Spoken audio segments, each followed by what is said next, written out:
Right, I'm going to kick us off and then I'm going to hand over to Steve. So good afternoon and welcome to everybody for joining today's session brought to you by FinWELL.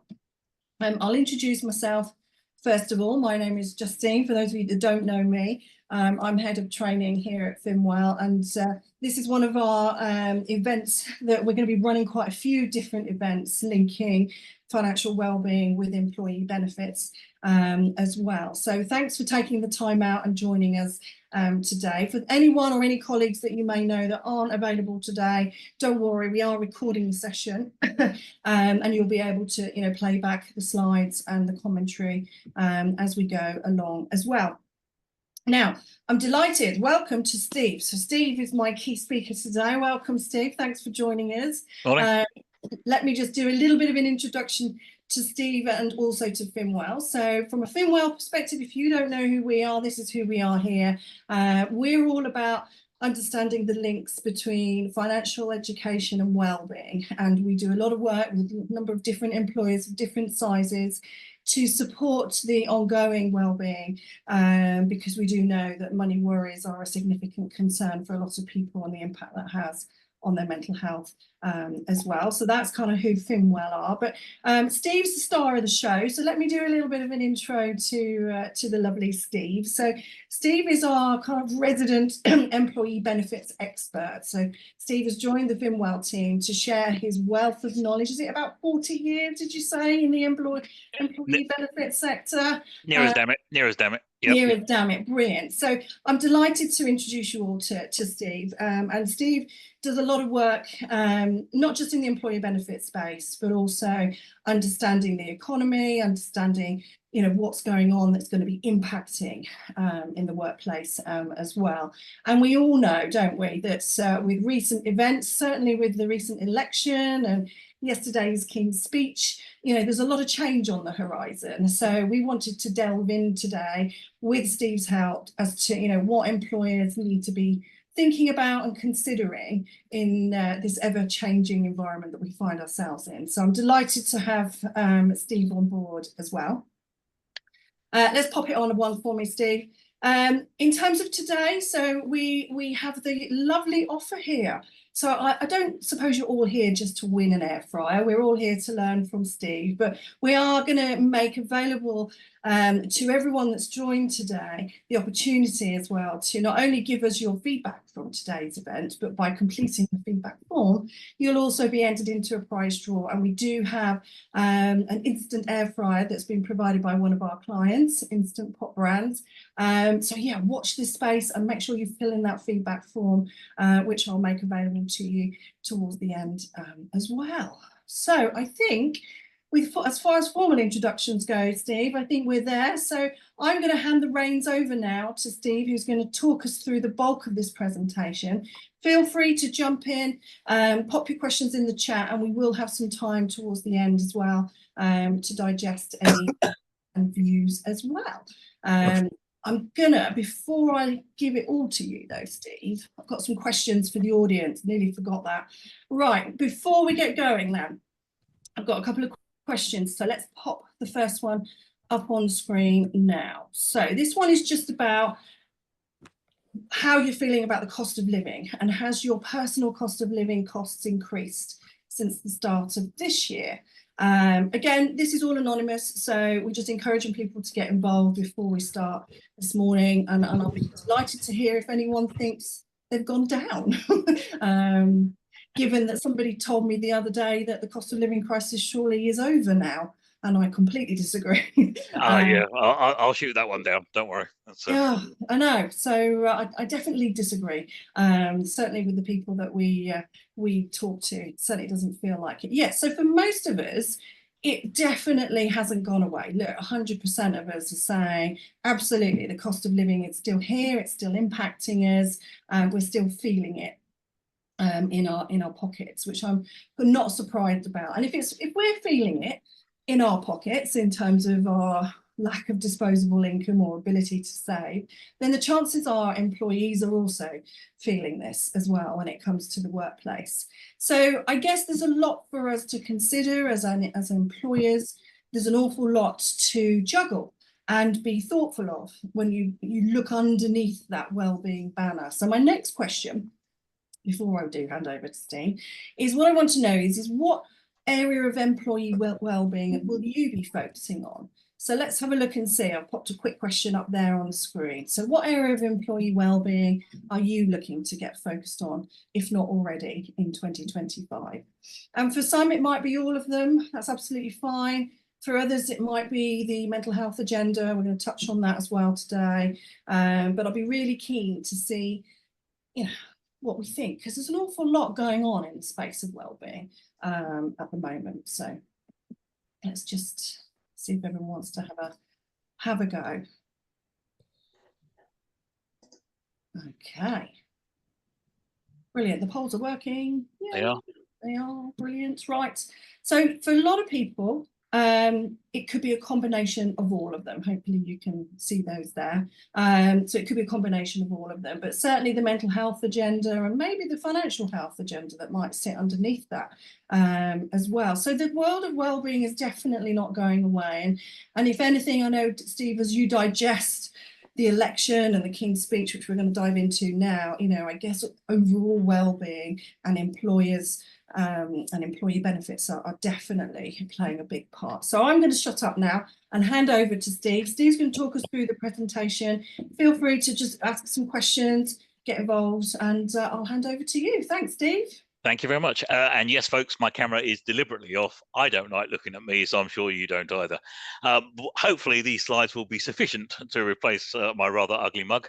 And this is my first presentation of a Labour era since 2009, which is kind of amazing to say that. It's been a very long time round since the last Labour government. So the election, employee benefits and financial wellbeing, and let's start with the election, because clearly that sort of shapes everything else we're going to talk about. And my opening thought is, frankly, that I think Keir Starmer may be, to borrow from Napoleon, something of a lucky general. He seems to be landing quite a lot of lucky blows by hook, crook, or just pure fortune. They seem to be coming in his direction. If you go way back in history to Margaret Thatcher, one of the reasons she was so successful in her 10 years in power was because she faced a completely divided and dysfunctional Labour Party. And bluntly, Keir Starmer for Labour is facing a similar thing with the Conservatives. The reality is the last 5 years has been somewhat chaos. And looking forward, it's very difficult to see the Conservatives are going to pull themselves together for certainly the next couple of years to be a functional opposition. So if we're looking for luck on his side, immediately he's in a strong position because he's not facing much practical opposition in the Houses of Commons. Even less so when we allow for the fact that he's got this absolutely stonking landslide. Now, you may or may not like Keir Starmer, you may or may not like the Labour Party. It's immaterial. From the point of view of business, this is good. Business likes certainty. Business likes to know what's going to happen next. Even if they don't agree with it, they can plan around it. And having a government with a big majority means that we know quite a lot of the things, if not everything, announced in the King's speech yesterday, and we'll come to that, will be enacted over the course of the next few months. But he's also had lots of other slices of luck, even since becoming Prime Minister. And let's face it, that's only 2 weeks ago. It's not long. Almost 2 or 3 days after he became Prime Minister, we had the growth data for May. So that's before the general election, but it was really healthy. Now, it is only 1 month. It could reverse. We don't know. But actually, if you're looking for perception and to give the idea that things are getting better, that the economy is moving forward, all of those things, having a really good month of growth just after the new Prime Minister comes on board, that helps with the way we are perceived as an economy.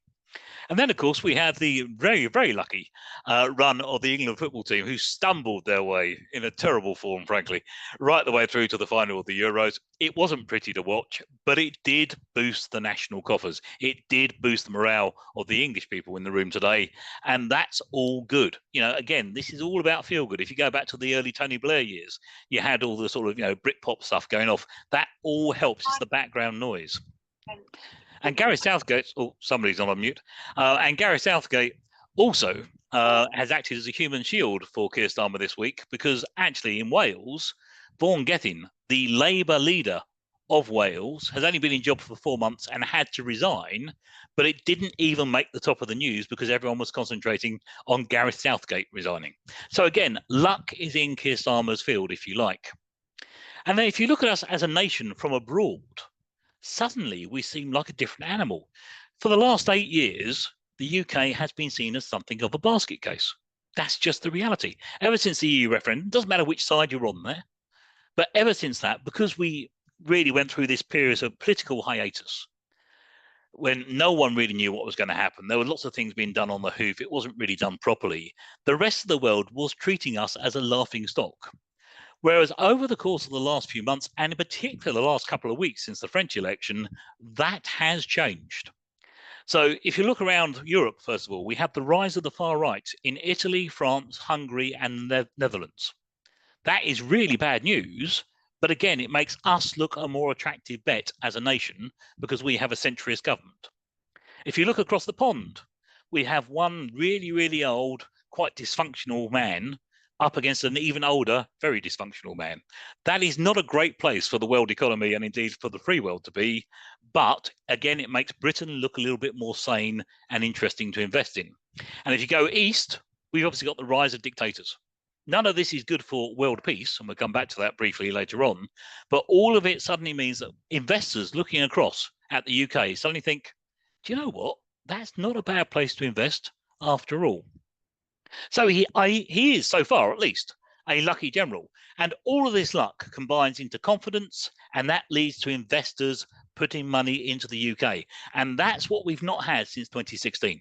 So that could make a very, very big difference to the national economy. We just got to cross our fingers and hope that follows through. That said, he's got a really, really unlucky legacy. I mean, genuinely, this is as bad as it gets, folks. I haven't got everything on here. There's a few more coming up in a minute.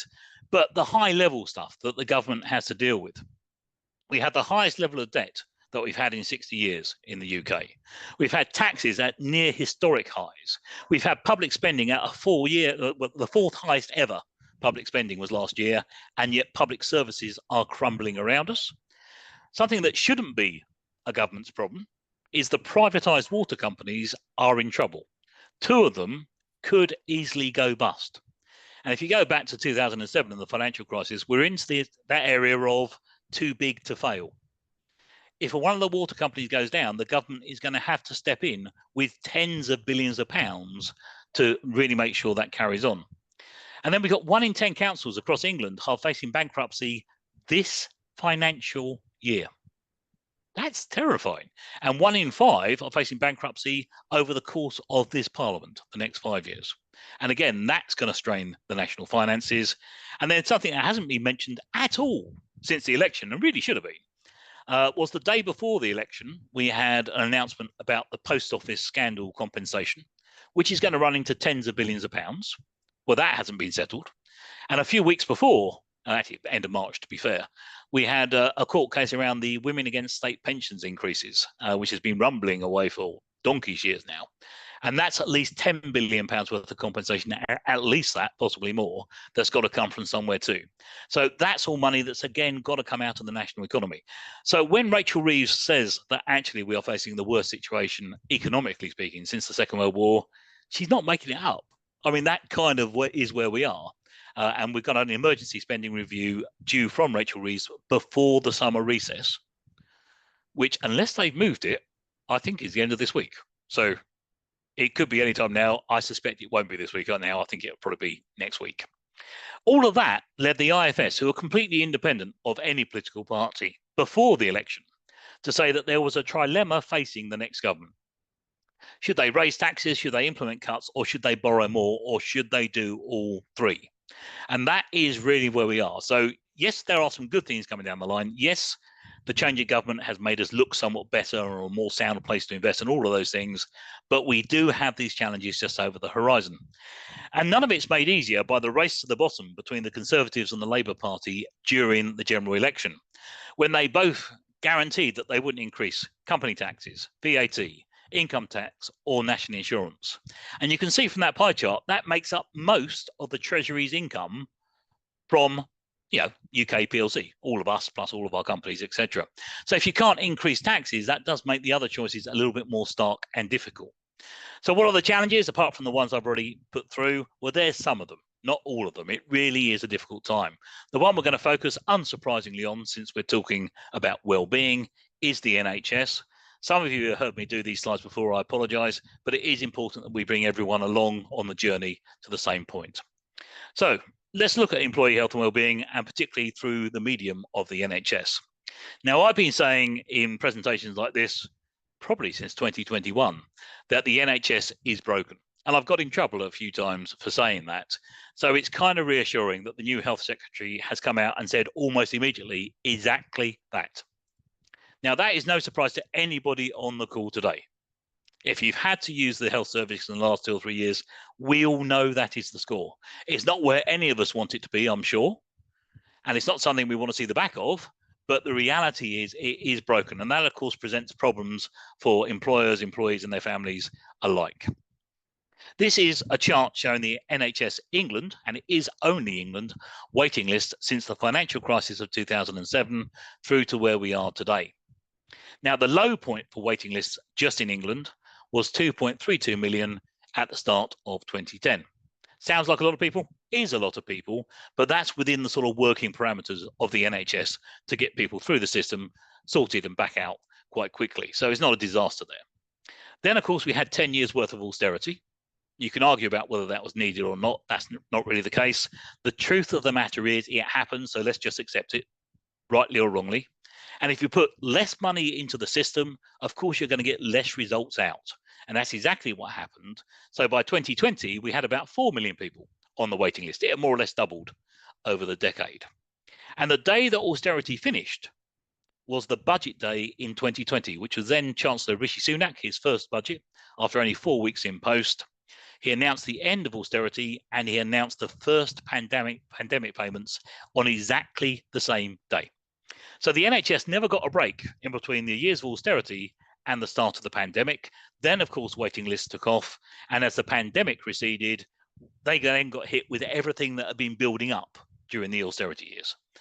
The A&E crisis, the social care crisis, the staffing crisis, the strikes, the pharmacy crisis, and I could go on and on and on. The truth of the matter is, it has been a growing problem. It is a growing problem. And the waiting list just in England is 7.6 million people. If you include Scotland, Wales, and Northern Ireland, who all record their figures in slightly different ways, so it's not a very easy thing to do, but you're probably looking at 9 million people out of 66 on the NHS waiting list, which gives you the idea of the challenge we have in this nation. As that figure from the ONS says from a couple of years ago, around 1 in 3 people on the waiting list say actually impacts their work or they can't work at all. So that's, of course, bad news for them and their families and their income, and equally bad news for the employer, because that means you're not getting the best out of people, which is what we need. The inevitable knock-on from that is that before the pandemic, the average absence per employee per year was 5.8 days. 4 years on, it's 7.8 days.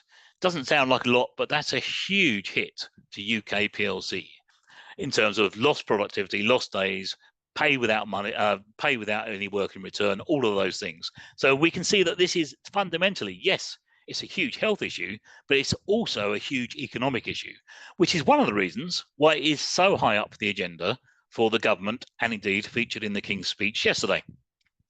Unsurprisingly, my government will improve the National Health Service. Well, that needs to happen.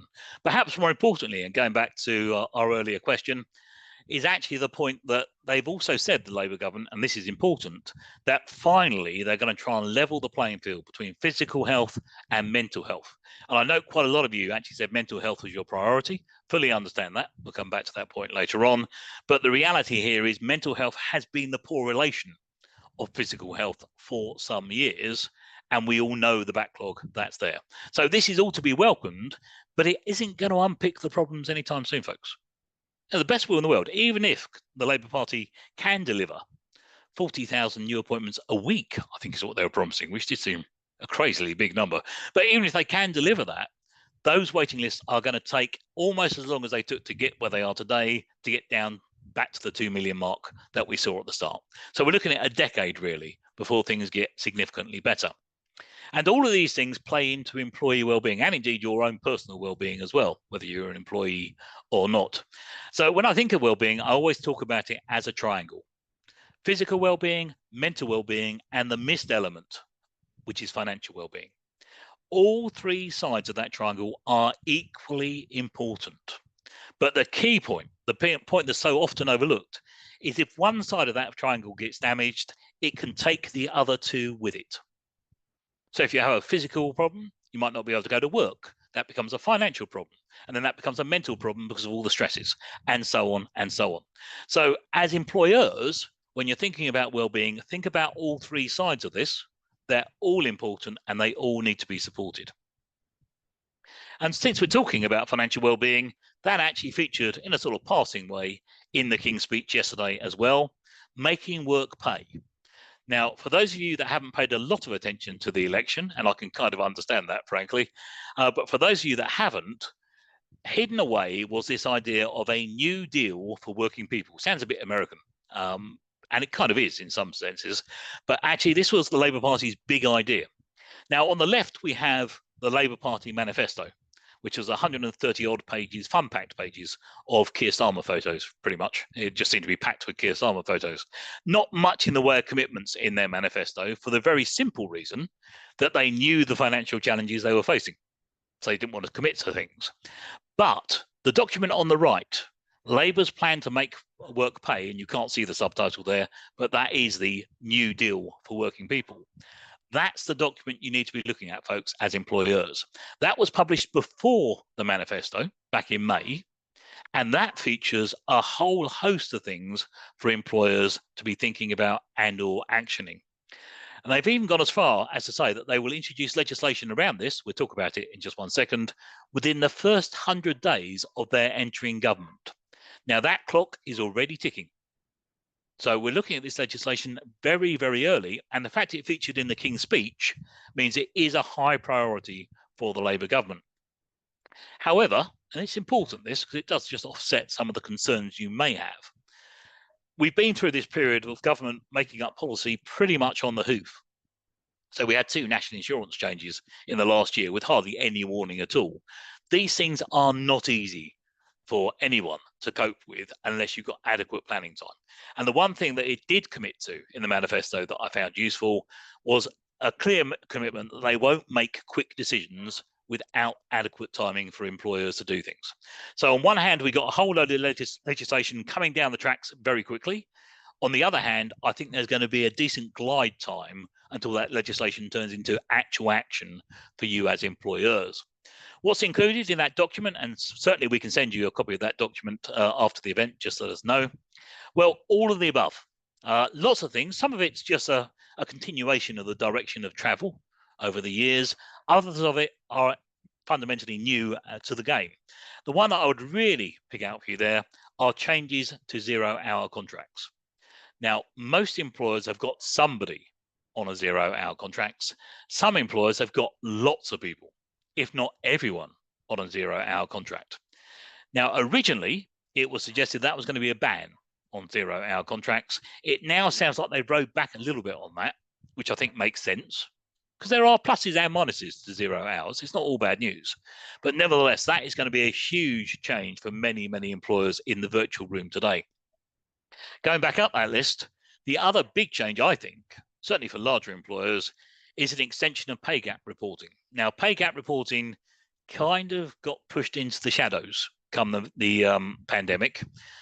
Gender pay gap reporting, I think, was suspended for a couple of years, but certainly hasn't really featured much over the course of the last 3 or 4 years. That's going to come back, as indeed is disability pay gap, as indeed is ethnicity pay gap reporting. This will be a new challenge for us to get our head around. I think it's a good thing for UK to do this, but it is another challenge for employers that may not be ready for it. The thing that wasn't featured, though, and I think it was notable by its absence, was that. Now, you've all got a company pension scheme because you have to have a company pension scheme. And those company pension schemes benefit from really, really, really generous levels of tax relief, albeit most people don't understand tax relief. But trust me when I say it's a fantastic thing, pensions. Yeah, you can get lots and lots of free money as a result of doing it. But those pension tax reliefs, I think, have run their race. They were there originally to encourage people to save for retirement. Did they ever work properly? I'm not convinced they necessarily did. Are they necessary in an auto-enrollment environment? I think not. And I think that will be the government's view too. The reason I say that is not because they want to be mean about it, but go back to what I said about the economy earlier on. We are in a deep, dark hole financially. Now, if you look at HS2 that got scrapped by Sunak last year, I think it was, that saved the government £32 billion at a stroke of the pen. So a big, big saving. But it was a one-off saving. Whereas pension tax reliefs cost the government £50 billion every single year. I find it impossible that the government won't want to change that. I'm not saying they're going to take away all tax relief. I'm sure they will change it in a different way, but I'm sure some of that money will go back into the Treasury, and that means there are big changes afoot in pensions. We just don't know when, but I think it will be sooner rather than later if they are going to do it, and they may not. What does that mean for your company pension? What's that mean for you as a saver? Well, I always go back to make hay while the sun shines. I mean, I've been talking about this subject almost twice a year at every fiscal event for the last 10 years, frankly. And every year I've said this could happen, but I think now it is almost odds on, frankly. I can't see why it wouldn't. But at the moment, you've got these really generous tax reliefs. Serve your employees, make sure everyone knows about it and takes advantage of it whilst you can, because it may not be there, at least in its current format, for much longer. And that takes us rather neatly into the area of financial well-being. So that's one aspect of financial well-being. Pension is always a big one, but it's probably not the most day-to-day reality one for most of your employees. And it was interesting earlier on that you all said, yeah, your cost of living has gone up. That's exactly what I'd expect, but it's nice to see some confirmation from you guys that that's what you think too. That said, reasons to be cheerful, part 5, because there's 5 parts there, but there are reasons to be cheerful. Firstly, if you go back to this time last year, I think inflation was still somewhere around the 11% mark. So we've gone from 11% inflation, which was really, really painful, down to 2% for the last 2 consecutive months. That is much more manageable. So that's good news, and I'm sure we'd all accept that. Real pay, so I mean pay above the rate of inflation, is now actually happening. And we'll come back to that point in a minute. But for many years, we've been lagging behind inflation and therefore getting poorer year on year on year. Just at the moment, we're starting to get a little bit extra money in our pay packet. Employee national insurance contributions came down twice in the last year. You could argue about whether they should have come down. I think that's a different conversation, but they have. And I can't see the Labour government reversing that after their promises. So that means a little bit more money in the pay packet again. The energy price spike that caused the cost of living crisis, because that's fundamentally what did it. Well, that's gone. That's in the rearview mirror, and hopefully, subject to international tensions, will stay in the rearview mirror. And mortgage rates haven't started coming down yet. They keep sort of kicking the can down the road, but sooner or later, mortgage rates will peak and start dropping off. They've certainly steadied, which after 2 years ago, and that period of the Liz Truss government, it's nice that at least they've leveled out, but they're still a lot higher, and we'll come back to that point as well. Despite all those reasons to be cheerful, this figure from the ONS, which is for the last month, says more than half of people's report that their cost of living has increased just in the last month, let alone in 2024. What were their most common concerns? Well, the big one, and it's the one I've certainly noticed the most, is the cost of food shopping still just seems to be getting away from us. In fact, I've noticed it more this year than I've noticed in previous years, which seems kind of strange. All of a sudden, there seems to be a bit of a catch-up going on. Fuel costs, I'm not so convinced about that. Fuel costs are actually coming down a bit now, and gas and electricity is still a challenge, and we'll come back to that as well. So let's take those bits in order, if you like. Let's start with inflation and the cost of living. And whenever you get the inflation figures coming down, so i.e. from 3% to 2%, someone in the national media will say that. And if you go back 12 months, virtually everyone in the national media was saying that, and they were all wrong. They have got a little bit better this year. They've started caveating what they're saying. But the clue is in the word, inflation. If you inflate something, it's getting bigger. So if we have a positive inflation figure, that means your prices are still going up. They're just not going up as quickly as they did before. So inflation still means that costs are going up. In fact, they're baking in the cost increases that we suffered during that cost of living crisis. What does that mean in practical terms? Well, I put this together from the Bank of England's website. So it's my chart, but based on their figures. This shows you the value or the cost of a basket of goods that cost £10 in 2020. By the end of 2023, that same basket of goods was costing £12.16. If we assume during the course of this year that the average inflation rate will be about 3%, which I think will be about right, we're looking essentially at that £10 basket of goods in 2020 now costing £12.50, a 25% increase in our cost of living in just 5 years. And that shows you why we are struggling so much. So every inflation figure we see is just adding to this challenge. We do need inflation, by the way. It's a good thing for the economy. That's a different conversation. But nevertheless, it's not getting easier for us because costs are still going up. And then we get quotes like this from the Waitrose boss of food, who said that the era of cheap food is over. Now, certainly there's a bit of an irony here, Waitrose talking about cheap food, but nevertheless, his point is well made and has been echoed by other people within the food industry. Why is that? Well, 3 different reasons, but all connected. Global warming.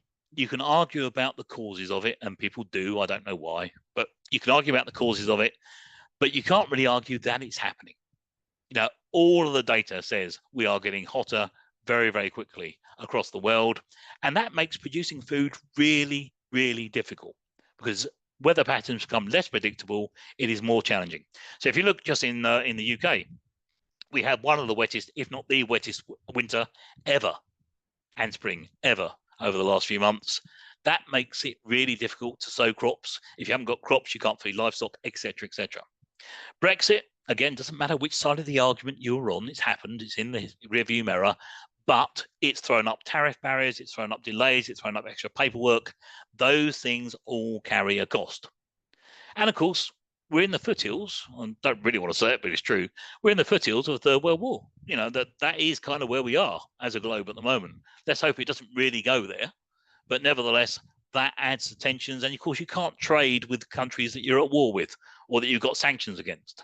So that reduces supply, reduces choice. And if you've got less supply and less choice, then costs will go up. If everyone wants apples, then the cost of apples goes up. So inflation hasn't gone away and food prices will not be coming down anytime soon. And energy prices, yes, we're away from that big spike, that huge spike that caused all the problems. But as the blue line shows you there, energy prices are much, much higher than they were 3 years ago. And all the analysts say it's going to stay there. So as far as things like inflation and energy prices go, we know we are still struggling. I said I'll come back to real pay above inflation, if you like. This is a really stark chart, and I've been talking about this subject since 2014, actually. But this is a really stark chart from the Resolution Foundation that says by the end of this year, so not even now, later this year, real wages above inflation, won't be any higher than they were in 2006. We've essentially lost 20 years worth of pay rises, all of us on this call and all of us across the UK. And that's why when the price spikes really hit 2 years ago, it hurt us so much because there was no more fat on the bone. We've been getting a little bit poorer, a very small portion poorer year on year on year, and then we got a lot poorer very quickly. So that's inflation and the cost of living. What about the other side of that coin, which is interest rates, mortgages, debt, and all that jazz? I won't go into too much detail on this because we are where we are, but suffice to say, a couple of years ago, we were at a 300-year historic low for interest rates of 0.1%. And then to try and cool the economy and take money out of the economy, the Bank of England increased interest rates rapidly over a very short period of time. So interest rates currently stand at 5.25%. Historically, that is not high. Historically, that is actually relatively on the low side. But after where we've been for the last 16 years, it feels high. And you always get these people, and I apologize for my generation here because it tends to be from my generation, miserable old bastards who say, well, yes, it's 5%, but interest rates were much, much higher in our day, and we got a mortgage and we are fine, so why are you moaning? And the reason is because everything has changed, and these guys just don't know it. And I actually had this conversation with some of my mates, and in the end, they all agreed that I was right. But it took a bit of, you're wrong, guys. Just come back a bit and look at this again. And just to demonstrate this, this is a chart I put together. It's not particularly academic, it's not particularly well sourced, but it gives you a good enough flavour of what's gone on in the housing market since 1991. Why 1991? Well, because there was a big crash in 1991, so it's a good point to take. So back in 1991, the average cost of a house in the UK was £57,000, or as we call it today, a deposit. That's kind of all you had to find to buy a house. The average salary in the UK was £16,000. So the mathematicians amongst you will know all you've got to do there is borrow 4 times your salary to buy a property. By the financial crisis of 2007-2008, the property average price in the UK had ballooned from £57,000 to £181,000. The average salary in the UK had crawled up to £25,000. So instead of borrowing 4 times your salary to buy a property, you're now borrowing 7 or 8 times your salary to buy a property. And by the peak of the last cycle, by which I mean the end of 2022, the average house price in the UK had gone up to almost, let's call it for the sake of argument, 300k. The average salary had really crawled this time, only up to £30,000. So you've gone from 4 times your salary to buy a property to 10 times your salary to buy a property. And that means when interest rates change, even just a smidgen, it hurts much, much more because you owe so much extra money. To put that into simple terms, there's the mortgage burden, they call it, which is the percentage of your salary that is going on mortgage costs each month. And if you were lucky enough to fix just before the Liz Truss debacle, then you're probably still paying a 2% or even less mortgage rate, which is about 17-18% of your salary typically going on mortgage costs. But when you come to renew your mortgage, and there's about 100,000 people every single month in that situation, they'll be looking at something much closer to 6%. That's the figure from last week available on the internet. So we're looking at something like there. So instead of paying 17-18% of your salary on a mortgage, you're suddenly paying 26, 27, 28% of your salary on a mortgage. Overnight, you've got a massive hit to your household income. So again, when you get those miserable old bastards say, well, we did all right. Yeah, that's because you didn't have to borrow very much. Now they have to borrow a lot of money and it hurts. And this all contributes to the debt problem, which we'll come back to. Of course, many of you on the call today won't be mortgagees at all. You'll actually be renting. And the truth is that rents are also going through the roof. This is figures from last year, so I haven't seen this year's data yet. But last year, rents outside of London went up by 10%. Inside London, they went up by 12%.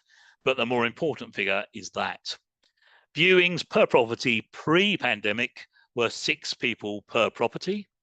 They are now 20 people per property. I go back to my apples equation. If everybody wants apples, then the cost of apples goes up. If everybody wants your property, then the cost of rent goes up.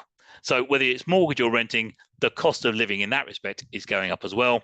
And this all feeds into the massive amount of personal debt that we as a nation are carrying with us. We're at record levels of personal debt, and we get this thing called the debt whirlpool, which is very simply that as humans, we do have this tendency to spend slightly more than we earn. Maybe a little, maybe a lot, but people have a tendency to spend more than they earn. And of course, if you do that for any period of time, you're going to have to borrow to bridge the gap. And the moment you borrow to bridge the gap, you're going to have to start paying interest. And that feeds the cycle, the spiral, if you like, until such time as people are under so much strain that they can't work. It's affecting their physical health, their mental health, and their financial health. And that's a real problem for you as employers. And that takes me to engagement and productivity, because clearly, all of this has an effect on employee engagement, how engaged someone is with their job or with their employer, or ideally both. This chart here from last year shows engagement factors. So the UK against the rest of Europe. And you can see that out of 38 European countries, we are 33rd. We are in a really bad place for engagement. And if we don't have engaged employees, we won't have productive employees. Now, I can almost hear some of you saying, well, why are we talking about Europe, Steve? We're not in Europe anymore. Well, firstly, we are. We are geographically connected to the damn place, so we can't get away from that. And secondly, I take your point. Let's assume that going forward, the UK deals more with Australasia and North America, the old English-speaking world, if you prefer. So how do we rank up against them on employee engagement? Really, really badly is the honest answer. So engagement has lots of factors, but keeping people fit, healthy, and at work will clearly help with engagement and productivity, and we need to be thinking about that. Low engagement can lead to increased absence. Somebody that's not enjoying their job is more likely to take a sickie. Lower productivity, same thing. Reduced growth, both for your company and for the nation. And the thing that's often missed, it can also lead to mistakes. People that aren't really that engaged, aren't paying attention, can cause catastrophic mistakes for your company. 88% of data breaches, and they're in the news all the time at the moment, are caused not by cyber hacks, but by human error, but can take down your company. So we need to have engaged employees, not just for the good of their health, not just for productivity, but also just to avoid people making terrible and stupid mistakes. So what's the employer response to all of this? Well, certainly there's lots of red flags going up, all the things I've talked about. These are things that we as employers need to be thinking about and pushing on with. And the employer response is normally twofold.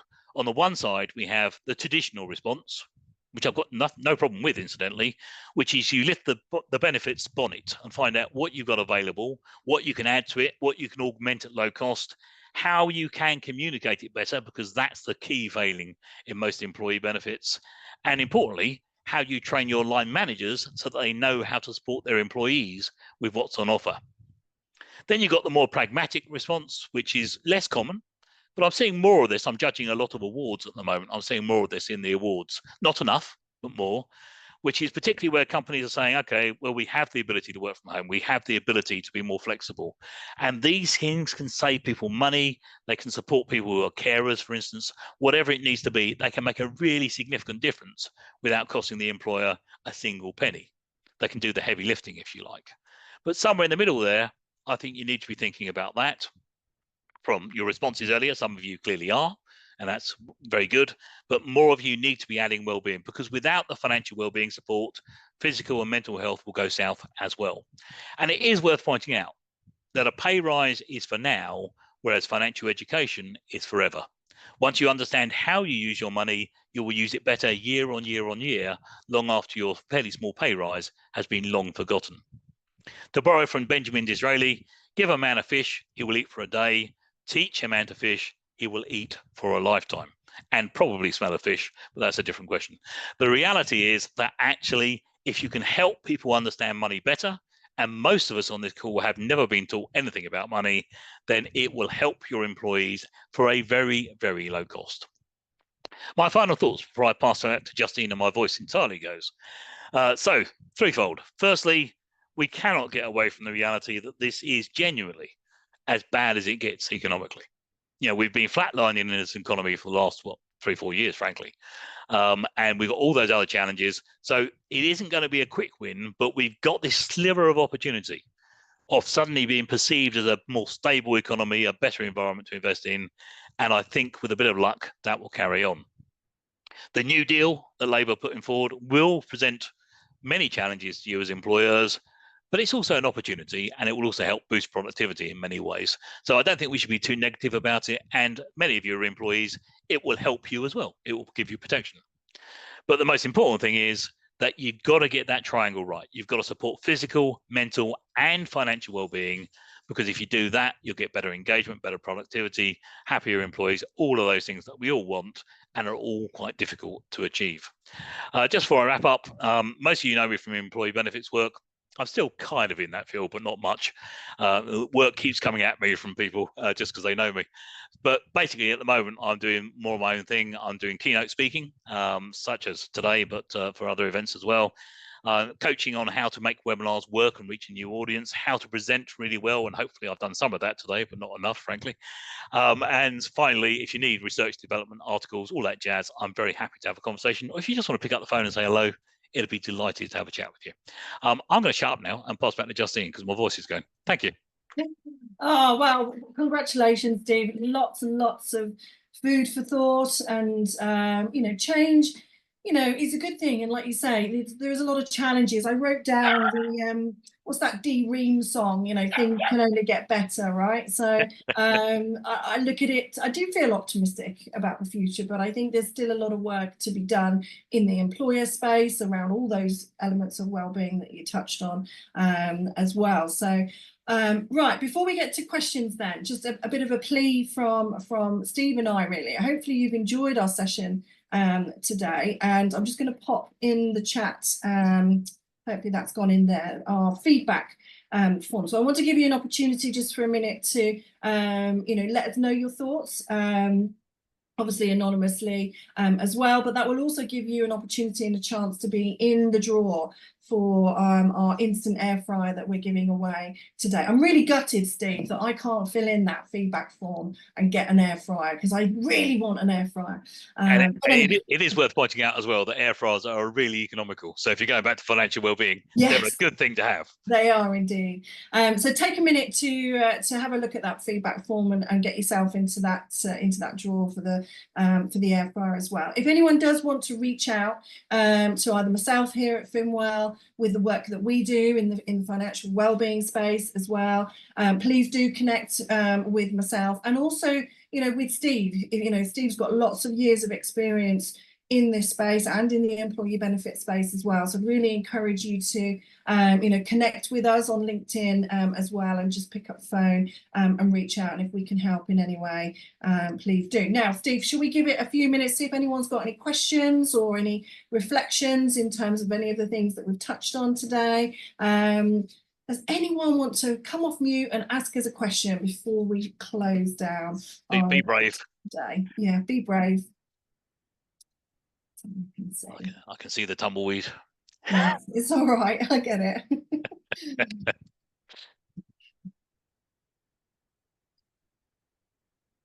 Deanne, I've seen your question there as well. Just very quickly, I'll come to Tom. Deanne, your question about financial advisors. We don't give financial advice. We're all about education, guidance, training and support here at FinWELL, but we do have ways and means of linking you up with credible financial advisors as well. So Deanne, if you want to reach out to me on that, it's just Justine at finwell.uk as well. Hi, Tom. Tom, you've got your hand up. Hiya.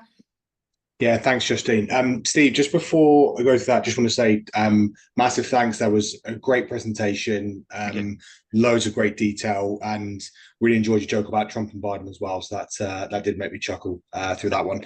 I guess the question I wanted to ask, I mean, there's loads of questions I wanted to ask, but I don't want to take up too much of everyone's time. The one that really stood out was you mentioned the importance of training for line managers, in particular, and I again completely agree. It's like the first whenever you have a problem at work, the first thing someone will tell you is, "I'll speak to your line manager about it." Yep. And I guess what we see a lot of is that your line manager are actually really ill-equipped to deal with the vast myriad of problems that are kind of coming their way. What would you suggest is, I guess, like the most beneficial training for a manager to come and put through? Is it something specific, like say financial, or to look at any other the other specific areas like physical or mental well-being, or would it be a bit more general with the skills and the ability to communicate with people and understand, empathize, and that kind of thing? It's a great question, Tom. Thank you. So I don't know, Tom. Sorry, what's your job role? So I run the Healthy Workplace program at Health Lifestyles Gloucestershire. So so we effectively assess and accredit workplaces around the county for the work they're doing to support their employees' health and well-being. Training is a really big part of this is why I wanted to ask the question. It's that we cover it a lot in our framework of so what are you doing to promote and support training with your line managers? But then this is why I ask should it be specific or should it be a bit more general to because you could say, oh, we'll argue that we'll train people financially, but then that ignores the other sides of the triangle, as you mentioned. Absolutely. Okay, well, thank you. So let's take this in chunks. And some of you have heard me say this before, so it's an old joke, but it's also true.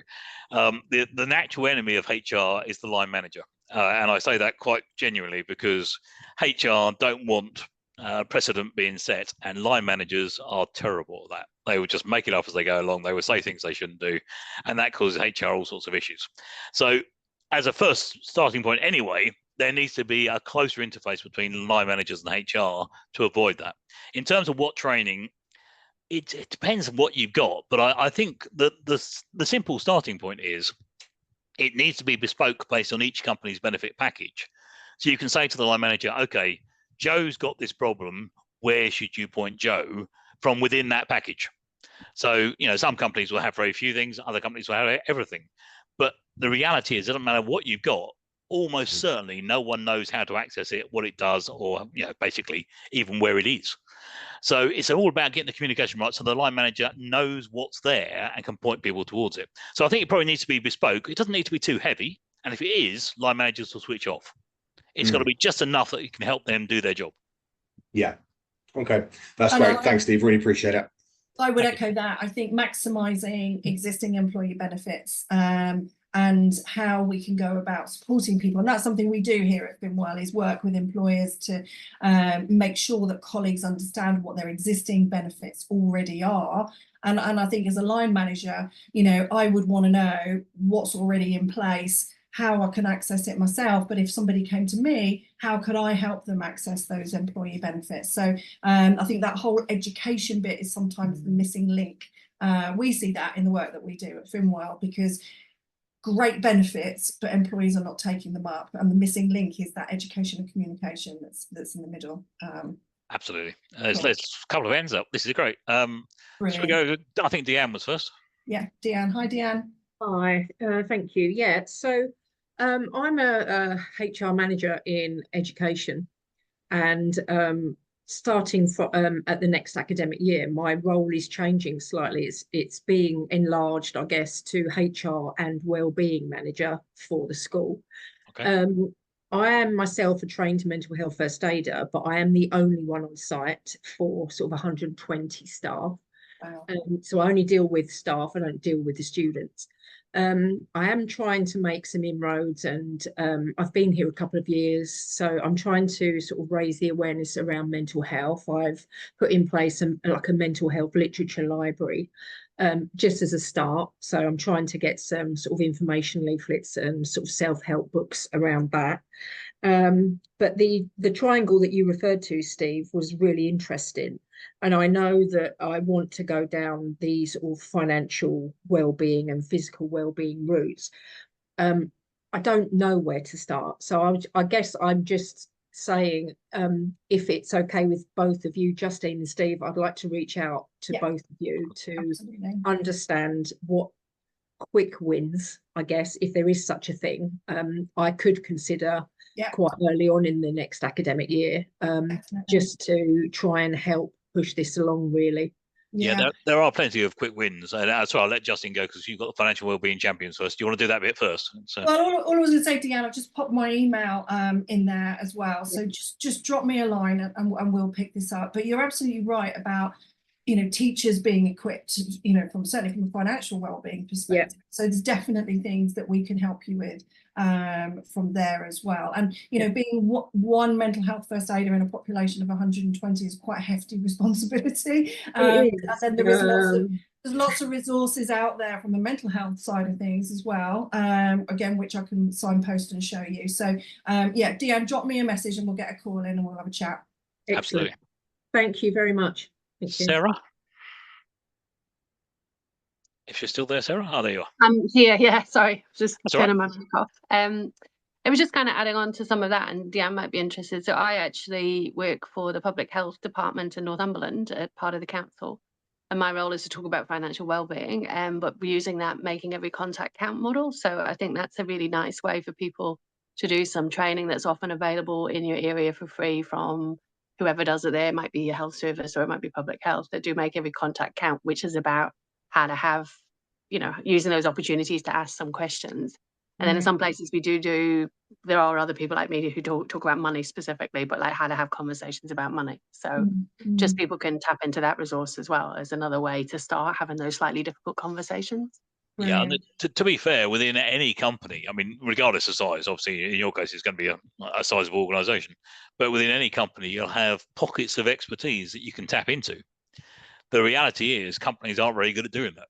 And, yes, training helps, and we can certainly provide that. Yes, we can provide some of the tools to help you as well, and we should.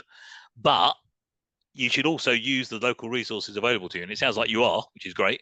But it's something I think everyone else can take from this, that, try and use the expertise you've got around you. Thank you, Steve.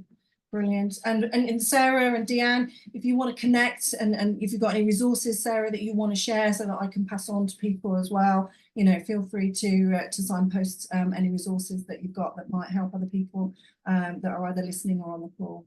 That's great. Okay. Oh, are we done? There was a question in the chat, but I think this, I think it was all about statutory sick pay was one question, Steve, I think. About what, sorry? Statutory sick pay, SSP. Oh yeah, pass on that one. Keep move. Do you think we'll see a change to SSP anytime soon? Ian has jumped in with his thoughts, which is great. Thank you. And there was another question about pension reforms, maybe a reduction in tax relief. Kind of when do we think that's going to happen, and you know the impact, I guess. Well, if that's going to happen, and it would be a big change. That, I mean, genuinely a big change. It almost happened in 2016 under George Osborne, and got shelved only because the referendum was coming up and the Conservatives were trying to retain party cohesion. So it was almost certain to happen, then didn't. It's been shelved ever since. If it's going to happen, I think it will happen very quickly. Certainly in the first 2 years of this Parliament, because any government wants to get bad news out of the way long before the election, so people forget about it. So if it will happen, if it's going to happen, it's going to happen the next probably 12 months, really. Okay. Lots of things for us to ponder on, with you know, potential changes that are coming. So, okay, has anyone got any other questions, either for me or Steve, or any other reflections? Yes, Ian's just been talking about pension tax relief there in the chat. Oh, is that Mr. Holloway? He's quite right. He's always good, this guy. Yeah, brilliant. Okay, well, listen, it's been my absolute pleasure to host. It's been my absolute pleasure to introduce you all to the lovely Steve as well. And if anyone wants any support of any kind, please do reach out, connect with us on LinkedIn as well. And watch this space, because I'm sure we'll be doing some other events as we progress through, you know, with the changes that are upcoming. So thank you, and have a good rest of your day, everybody. Thanks for attending. Thanks, guys. Thanks, everyone. Thank you.